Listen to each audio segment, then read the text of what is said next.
Hello friends, welcome to my YouTube channel Total Live English. Friends, today we are going to learn subject-verb agreement. In the last session, we have studied two rules, and in this session, today we are going to learn rule number third. See, what is the rule number third?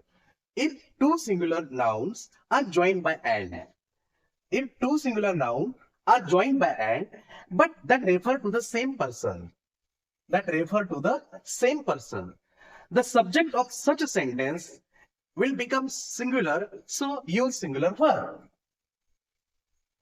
मित्रांनो, जेव्हा दोन एकवचनी नामं and ने जोडलेली असतात, परंतु ती दोन एकवचनी नामं जेव्हा एकाच व्यक्तीच्या संदर्भात उल्लेख करतात, तेव्हा अशा वाक्याचा कर्ता हा एकवचनी असतो, म्हणून त्याबरोबर एकवचनी क्रियापद वापरलं जातं. Let's see bye example. The principal and executive was present in the meeting. See friends, here principal and executive ह्या वाक्यात प्रिन्सिपल हे एक एकवचनी नाम आहे आणि एक्झिक्युटिव्ह हे एक एकवचनी नाम आहे. ही this two singular nouns are joined by and. ही दोन नामं अँड ह्या कंजंक्शनला एकत्र जोडलेली आहेत. आता ही दोन नामं एकाच व्यक्तीच्या संदर्भात वापरलेली आहेत. कारण का? कारण इथे एकाच नामासमोर द हे आर्टिकल वापरलेलं आहे.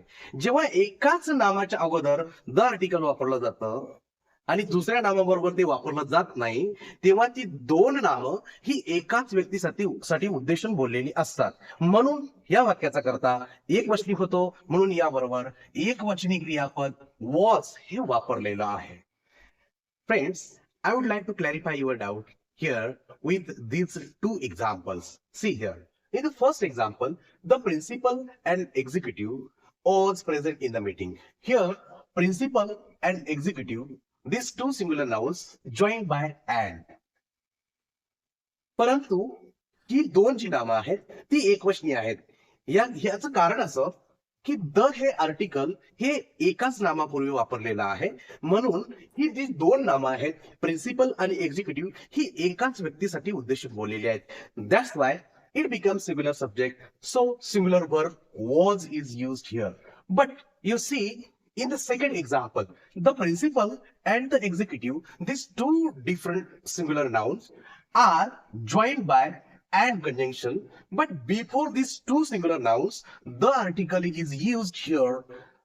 It indicates the principal is one person and the executive is another person. मित्रांनो, प्रिन्सिपल आणि एक्झिक्युटिव्ह ही जी दोन नामं इथे अँड एकत्र जोडलेली आहेत, या दोन्ही नामांपूर्वी द हे आर्टिकल वापरलेलं आहे, म्हणून प्रिन्सिपल ही एक व्यक्ती आणि द एक्झिक्युटिव्ह ही दुसरी व्यक्ती, म्हणून हे दोन वेगळी नामं एकत्र येऊन हा कर्ता अनेकवचनी बनतो, म्हणून अनेकवचनी क्रियापद वेअर हे या ठिकाणी वापरलेलं आहे. मित्रांनो, माझा व्हिडिओ आवडला असेल तर लाईक करा, शेअर करा, सबस्क्राईब करा आणि असेच नवनवीन व्हिडिओ पाहण्यासाठी बेल आयकॉनला प्रेस करा.